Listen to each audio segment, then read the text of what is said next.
We are privileged to have with us Mr. Archie Jackson, Senior Director and Head of IT and Security at Incido Incorporation. He has over 20 years of insightful experience in technology, security, IT design, implementation, and operations, with strong leadership and digital transformational skills, determined to deliver value to the business through lean and design thinking. He is a strong believer of learning and unlearning, driving change and encouraging curiosity. He believes in sharing knowledge and cultivating it into wisdom, who has trained more than 12,000 students in cybersecurity on some fundamentals over the past 3 years as a self driven initiative. Service engineer with vivid interests and is super active over social media. I welcome you, sir, to apprise the audience. Thank you so much. And first of all, I would like to thank Amity, Dr. Ramesh, Dr. Suri for inviting me today for this special occasion of Infinity 2020. Uh, I Specific to the digital transformation. Could I share the slides? Would I be able to share my slides? Yes, sir, you'll be able to share. Sure. Thank you.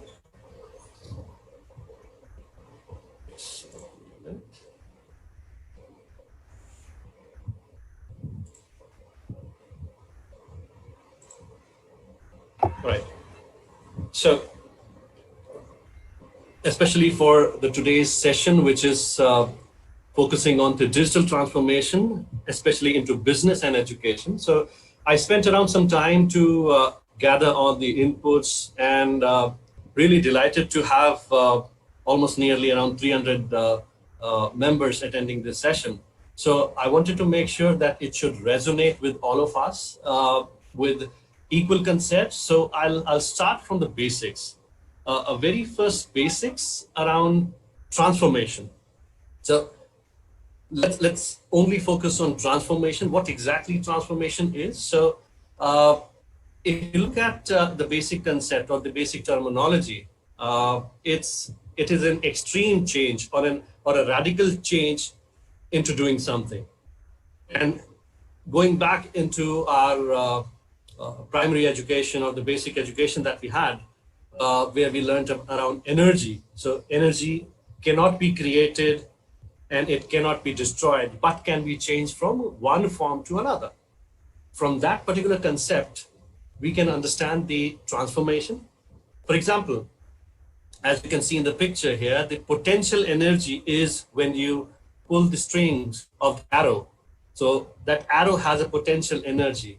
And when you set it free, it moves into a kinetic energy. So this is a transformation of one form of energy into another. Second is a complete life cycle of a larva into a butterfly. Metamorphosis. That's what we learned in our schools. It starts from egg, larva, pupa, and then the butterfly. So this is a complete transformational journey of life from a larva to a butterfly, a complete end-to-end transformation. And the third example at the bottom we can see is the eagle. There's a very important and motivational story around eagle, which on a general lifespan of eagle is around 70 years. But to achieve that lifespan, the first stage where it reaches around the age of 40, the beak, the feathers, they shed, and the beak gets turned, it gets molded, and it couldn't actually attack onto the prey. So at the end, it has two options. The eagle has a transformational option to either die at the age of 40, around the age of 40, or go through a complete painful cycle of beating its beak onto a rock so that its beak breaks off and a new beak comes in. So that's an important motivational story around transformation. And by that, we can understand the transformation inclines pain. For any change to happen, for any transformation to happen, there is a pain involved. A lot of efforts are involved around it. Now, as we talk through why transformation is needed in a simple 5 bullets, very specific. There is a complete bar with percentage around why those specific reasons are there. However, I have summed it up into 5 bullets. So the 5 reasons why any organization, any business, anything would need a transformation is to generate new value. So the emphasis is around new. We may be generating value in a traditional way. There may be something new, competent coming in the market to generate new value out of it. The transformation is essential where we need to unlock more or new opportunities. For example, now amidst COVID, the opportunity, it's a blessing in disguise, I would say, because there is a lot of opportunities for various businesses around. They, people are mobile, people are remote, healthcare, digitization, digital currency. There is so much of opportunity to transform business from one form to another. So unlocking the opportunity is the second point. The third aspect is to deliver new efficiency. By efficiency is there may be a legacy model of going into a bank, standing in the queue and getting remittance of our cash. Efficient processes are where on a go we can transact without hard cash through digital processes. So that's delivering new efficiencies. And this inculcates into the fourth option, which is to drive new growth. And that's where Eagle's story comes in. There is either an option of a business to perish or to grow and transform into a new plethora or new avenue of growth. So digital transformation, or let's say even transformation, is essential to move on from one layer to another. A simple transformational journey for all of us to understand is in the legacy days, movies were only in the theaters. Then came those video cassettes, those video recorders, the gramophones and all. And then came the video CDs, then came the DVDs, then came the Blu-rays. Now the entire concept is gone. It's all on demand. Netflix, Amazon Prime, all of these are on demand because flexibility, opportunities, and improving the efficiency. People don't want to fix their time to a particular prime time, 9 p.m. to watch a particular information or particular channel. They want information to be on demand. So drive new growths. And finally, the basics of the summation of all these aspects is to survive, to sustain, and to surpass. First is to survive, second is to sustain, and third is to surpass the business. And we can definitely go through. I'll share these slides around. This slide is coming from the IDG, International Data Group, where percentage around 52% is around focused for customer experience and so on. So with respect to time, I'll move on further. Next comes very important aspect around a digital transformation. So we talked about transformation. We talked about why a transformation is necessary for any business. And third is digital transformation, 3 prime pillars and 9 blocks. So we can segregate digital transformation into 3 areas. One is transform customers' experience, and that's prime. If you go into lean, it's Scopus. The concept is Scopus. So everything revolves around the customer's experience. If you look at any business, Paytm, you look at Netflix, it's the customer's experience that is the prime focus of transformation, the experience of the customer. Second comes transform the operational processes. The operational processes behind, day before yesterday, in fact, last night, I was watching the Tesla's annual meeting where they talked about transformation of battery systems. I would recommend we go ahead and watch onto YouTube. They talked about the transformation of battery system with 56% of cost efficiency. The Tesla cars would be running at a 56% efficiency. They created silicon, lithium, and all of that. They have designed the battery system completely transformational. And that is the transformation of processes.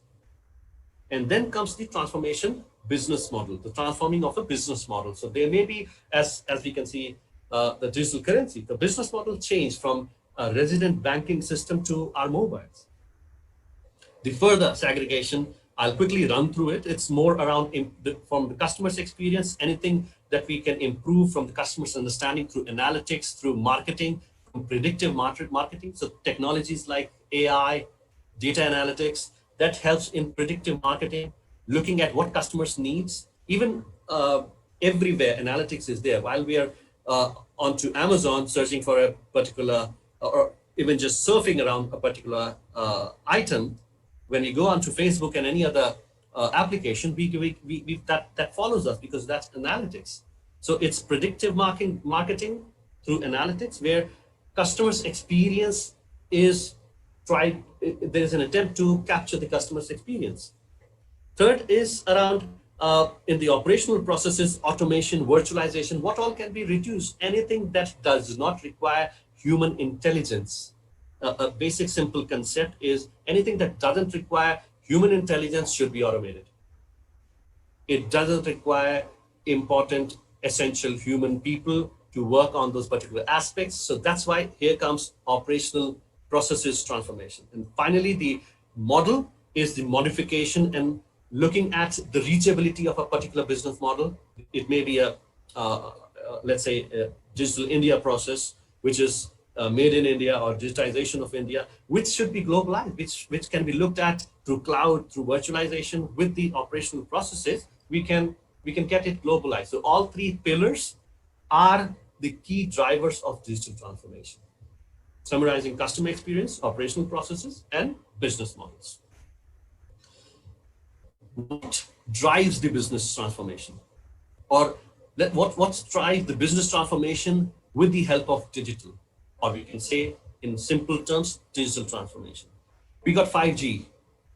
This is the report, the survey from IDG again, 2019, where it talks about 5G. 5G involves, what the outcome around 5G is improving the efficiency from the previous slide. The business model can transform from IoT perspective, having a high speed, high scaled AI, VR, all of that can be enabled with the help of 5G, because the writing of the information happens over the internet, the pure internet. Currently 4G, now transforming into 5G, highly with high efficiency. Next comes artificial intelligence, predictive information, user experience behavior, customers' behaviors. Those are clearly an outlier of digital transformation journey, because competition, again, to beat the competition, there may be, I was walking, in fact, I was driving through a particular place where I saw multiple outlets with same hoarding, Jain Shikanji. But there was one particular outlet which had the maximum crowd, the others were not there. I mean, there wasn't any customer for other outlets. Why so? Because every outlet has the same title, the same board, they are offering the same kind of Jain Shikanji, but the primary is the competition. They have beaten the competition with the customer experience. They have the legacy coming along. With the help of now, with machine learning, AI, we can utilize these concepts to beat those competition. And analytics is a clearly differentiator around it. So quickly going through further, augmented reality, remotely operations can be done, education can be done, can happen through AI and VR with real-time pictorial representations. Physics, geometry, concepts, architecture, engineering can be done using AI and VR remotely. There are so many tools coming out there, transforming the business models.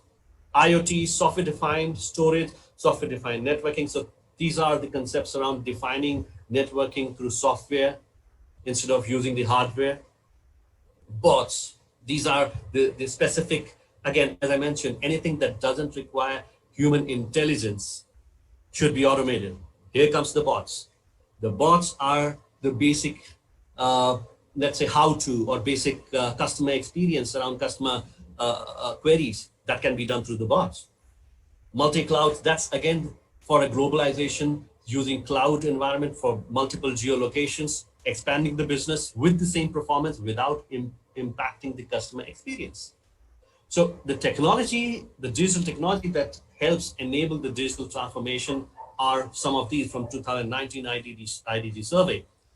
Finally, with respect to time, I guess I'm on time. So this would be my second last slide, especially around digital transformation in education. A very important aspect that we can easily see around the COVID environment, online and on-demand learning is something that is expanding, and that would be exponential in the coming days. Online, there's no dependency of location. People, students, the education can be set out free at multiple locations, respective to any time. On demand is whenever I need, I can plug in and get through those curriculums, those learning concepts. So many online portals are there. Proctored examinations. So when we learn, there should be some concepts around how we can assess the learning.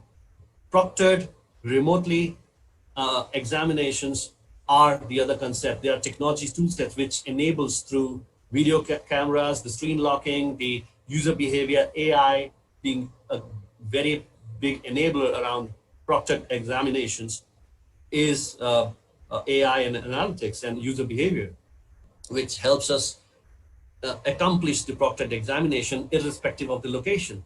Students can attempt the examination without being concerned about examination being given by somebody else or there are breach of information, because it's actually governing the 360-degree view. I've actually attempted multiple proctored examinations over the past few months, and that has been a very interesting experience. Finally, a very transformational concept is learning from Google, learning from Amazon, learning from various different big giants, the trillion-dollar industries. The basic offerings are free. The transformation, the enablement is paid through a third party. So the business model, talking about the business model in terms of education, there would be in a roadmap of, let's say, from where I see 3 to 4 years, the basic education might go free with MOOCs. It might go completely free from the curriculum standpoint, from learning standpoint, because from the availability of information, the availability of knowledge, it's everywhere. Students are no longer limited to a particular module to gather some particular concepts. So evolution of education into a free education, that's what I see over the period. But the monetization can happen through various other different business model transformation. There may be some additional other integrations that may come in the transformation of education system. The NEP,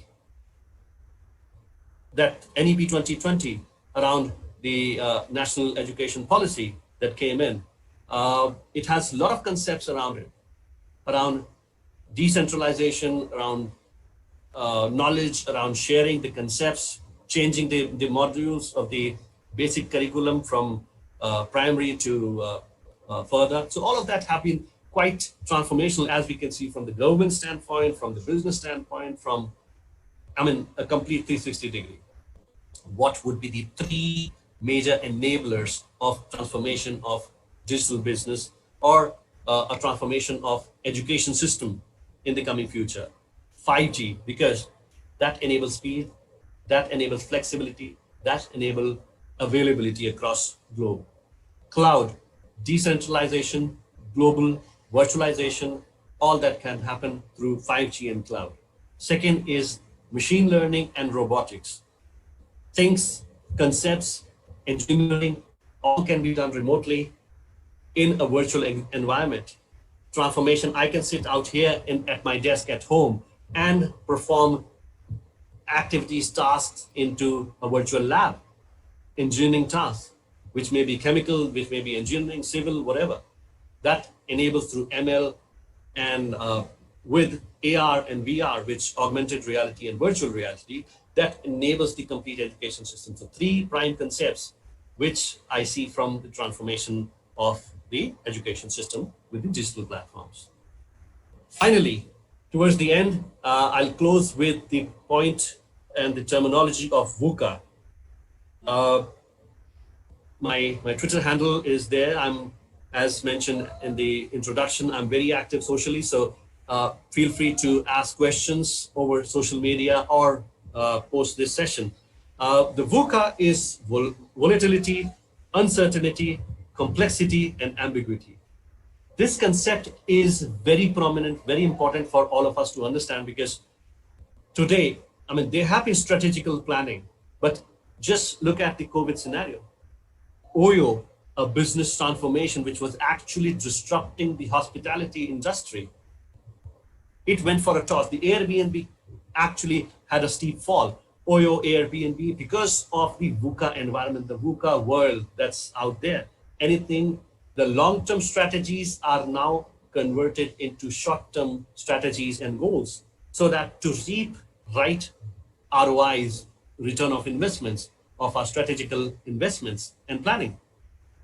Because you cannot predict nature, you cannot predict a lot of things which are out of your boundaries.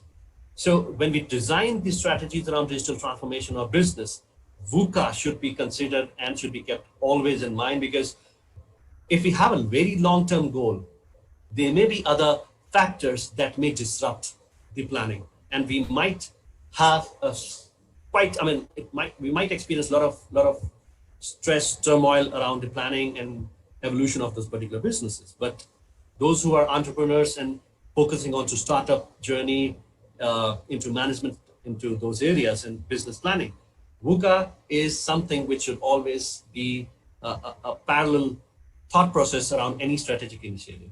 With that, I thank everyone again for inviting me today. Happy to answer any questions now or at some later point. Thank you. Thank you very much, Mr. Jackson. I particularly like the way you have explained transformation. That is the essence of life, and we exist because we have been transforming ourselves. Thank you. I'll take Good. that up later. Yes, yes, sir. Firstly, so when we have a particular goal in mind, we should not benchmark to a particular specific goal. That's my prime advice. Because by the time you transform into that journey, as per my last slide, everything is VUCA. And as per the question, Dr. Ramesh has very specifically and spearheaded into that particular question about the role of CISO or CIO transforming into the current environment. So if we, let's say, if we aim today to be a CIO, and by next 2-3 years, that complete CIO role gets dismantled, it transformed into something new. So first is we should have a very strong foundation around the concepts. So as long as we cultivate that foundation, our aim and our growth would be in that particular direction. And also to add Dr. Ramesh's question, and very rightly, Mr. Satyendra has talked around the ROI and the CIO role specifically. Where I see is the CIO role, I mean, earlier in the legacy business, IT technology has been an enabler to a business. Business was enabled, basic like desktop connectivity and all of that.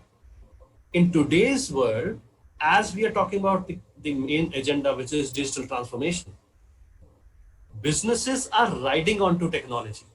So it's very, very essential. It's very, very essential for a technology leader to be present in all business discussions. So the role of a CIO, and also, just wait and watch, you'll see a complete blending of a role in next 1 to 2 years. Currently, there are two roles, CIO and CISOs. Most of the organization have been in a format of a maker and checker. CIO's domain creates that environment, CISO's domain checks that environment. Now, since security should be by design in the environment, these roles are being clubbed together. In most of the industries that I've seen, CIO and CISO's role are clubbed together. Coming to the CTO role and CIO role differentiate between two aspects. So CIO is into business IT and the internal IT. The CTO is someone who is there in terms of designing IPs in the technology roadmap of the industry, of the particular business. And now the CIO, CTO, and CISO are all clubbed together. Now to answer you, Akshat, you should aim as solving problem for the business in the technology, with the help of technology.